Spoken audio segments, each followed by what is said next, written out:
As most of these stories go, the car stops suddenly in the middle of the road. Imagine that.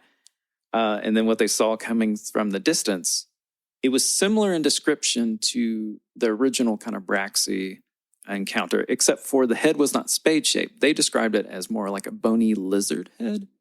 And they said that the creature kind of floated towards them, ran its hand essentially on the car hood, and then just kind of drifted in the forest. And then their car miraculously started up. Oh, so helpful. I know. Braxxie the mechanic. Also, I do have to say, I giggled for a second because you said a family and their baby were driving, and it just like instantly envisioned like all three of them in like boxcars driving down the road, like a baby just flooring. Or like in The Simpsons opening where Maggie and Marge are driving. Yeah, and I think like it's worth noting that like the time that this occurred, like, you know, flying saucers and aliens and things were gaining kind of popularity in media and fiction. Yeah. I'm not saying one way or the other. I'm just like pointing that out. It's kind of good cultural context. You know, the theories range from like airplane beacons to meteors to barn owl, which, by the way, you're going to hear owls a lot in the theory section. Some people think like the smell and stuff came from like hot springs or whatever. Also, a really interesting little tidbit is like there's tons of references to the Flatwoods monster in a lot of Japanese media and like animation and video games. There's a YouTuber named Hazel who did an excellent, extensive video about tons of the instances of Flatwoods monsters popping up in like Japanese like games and stuff. Check it out. It's super cool. I mean, again, good design, good fashion sense. Mm-hmm. But yeah, in Sutton, West Virginia, there is a Flatwoods Monster Museum that you can visit. And they have like tons of birds and memorabilia and merchandise and all that fun jazz. So yeah. Podcast road trip. Mm-hmm. That in a nutshell is the Flatwoods Monster. Yeah, we could get those little XY mics where you walk in, like record each other while we're walking through it, just being like, oh my God, this is amazing. Yeah. Yeah, I think if we do that, like, we definitely need to be like, hello, we have a podcast that might or might not sexualize this creature. Wink. Maybe we shouldn't say that part. Maybe we should just say, oh, hey, we have a podcast about cryptids and leave it at that. Yeah. But I'm always one for like, I like to be transparent. We'll talk about it later. But yeah, that's Braxxie. I'm all for super opaque unless... Very vague.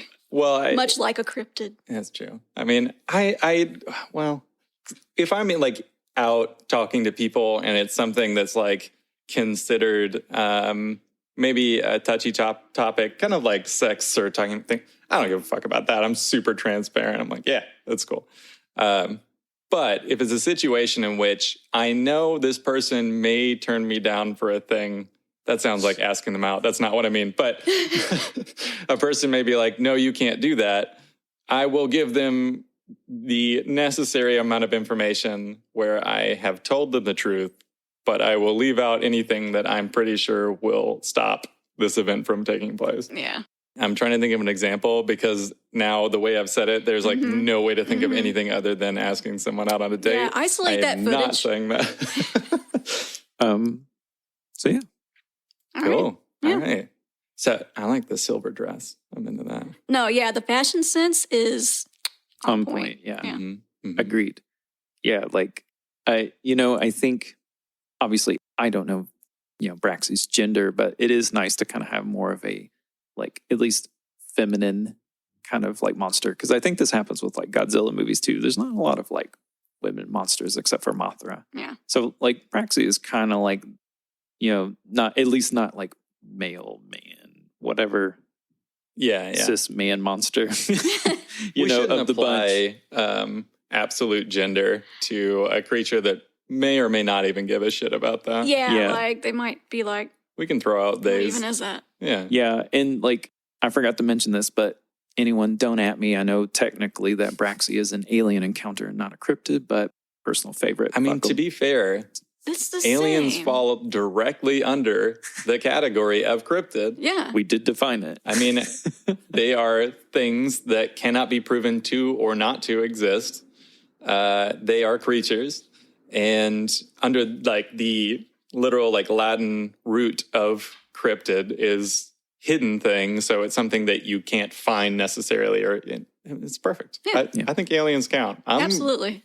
all for busting out some alien stories whenever we feel like it. 100%. Plus, cryptids often have sort of like an alien, is it an alien explanation sort of thing They behind almost them. always have that. Yeah. Yeah. Even Bigfoot.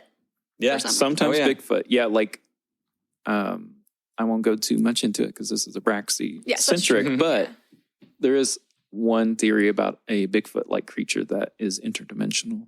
It's not technically alien. That's a whole different bag, but they think that aliens might actually just be interdimensional beings. Mm-hmm. Maybe it's just our planet, and then there's multi-dimensions, and sometimes one of them figured out how to step through. They just peek through. They go, oh, hi. That just reminded me, there's a really cool book called The Long Earth, and that's kind of the plot, but it's like a multi-dimensional, endless numbers of Earths. Yeah. Like it just goes on and on forever.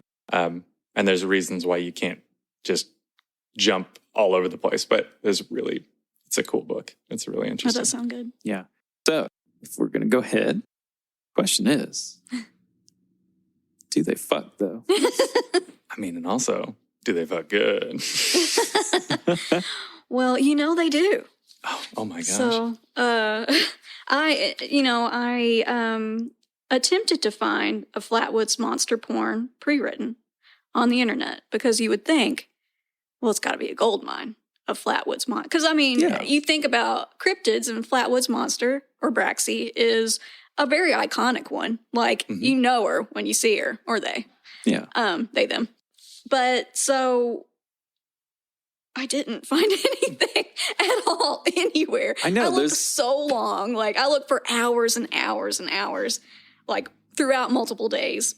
Different websites. Jim knows how to look for this stuff. So, this is another missed opportunity. Well, I will say to the listener, if anyone knows of existing Braxxie porn, please submit it to us. We will bring it up on this, as long as it's not, horrific. Yeah. One of those yums that needs to be yucked. Yeah, there's a lot of that too on the internet. But anyway, I digress. I'll be completely honest with you. I had Coco. I had never looked up specifically cryptid porn. Cryptid porn. No, yeah. I have stumbled upon it and found it very funny and fun. That was my favorite and erotic thing that you've ever said. Was I was trying to find porn and ended up learning about history. Yes, yeah. It's like top of my favorite lines of anyone, really. Yeah, that was in response to Joyce was looking up information and stuff, and I was able to add a little bit, not really on Flatwoods monster, but on a different monster. And yeah, I was just looking up all this, trying to find porn. And I end up having to learn all this history and research that I wasn't expecting to have to do. Unfortunately, I've actually bought things that I saw in porn, and I'm not talking about sex things. Like someone was had a really cool painting or something in the background. I'm like, I'm gonna find that, or just something. There was it was a light that someone had in the corner, and I was like, I need that. I've been looking for a nightlight forever, and I'm sitting there typing for hours trying to figure out the right combination of words to get this light from a porn. So, it happens. It happens. All right. So because I could not find any Braxxie porn pre-written, I had to take the plunge and write a Braxxie porn myself. Poet didn't know it. Yeah, well, we'll see. So if you have any complaints or hate to throw at the porn, just aim it my way, because learning experience.